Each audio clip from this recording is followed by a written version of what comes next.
Let's start with senior Capitol Hill producer Chad Pergram live on Capitol Hill with all this late breaking news. All right, Chad, tell us about this news regarding the former special counsel. Well, a blockbuster of a night here on Capitol Hill on two fronts, starting with Robert Mueller. This subpoena was issued to Robert Mueller to appear in an open session, a joint session between the House Intelligence Committee and Judiciary Committee on July 17th. We are told that he will, in fact, come.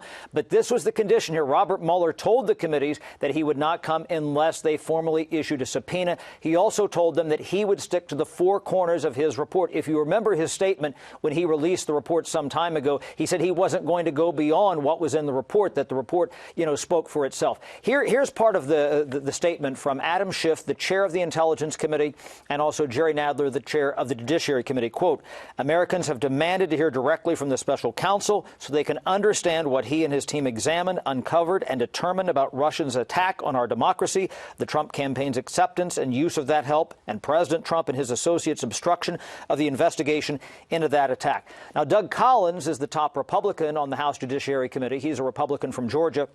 He says that, quote, I hope the special counsel's testimony marks an end to the political gamesmanship that Democrats have pursued at the cost of the taxpayers. Shannon, this is going to be an amazing hearing, and here's why. We think about other major hearings on Capitol Hill, and the magnitude of this is just off the chart. When James Comey came and testified, Jeff Sessions in the Senate when he was the Attorney General. We think about Michael Cohen appearing earlier this year before a committee here on Capitol Hill.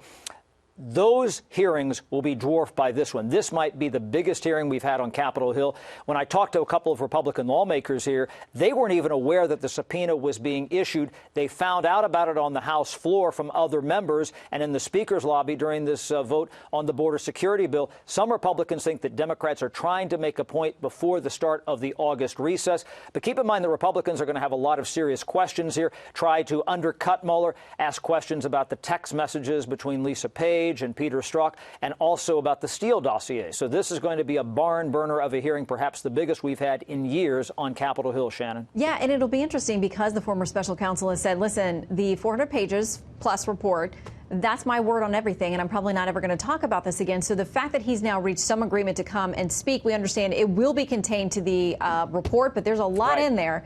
So that's going to be very interesting. Okay. And there's precedence for this, too, because Ken Starr, he did come and testify on the Starr report with Bill Clinton back in the late 1990s. Yeah, and the statutes have changed since then, but it looks like the result's going to be the same, at least being able to hear from the special counsel. Okay, so you're busy over there tonight because there's other breaking news on the Hill about the funding fight for border wall funding, not for the wall, but now for humanitarian efforts and the crisis there at the border, that it seems like across party lines they agree at least on that much. Right. This was a supplemental spending bill, $4.5 billion here, and it was a vote 230 to 195, bipartisan vote. There were 3 Republicans who voted with the Democrats. We had Will Hurd of Texas, Brian Fitzpatrick of Pennsylvania, and Chris Smith of New Jersey. They're all moderates and come from swing districts.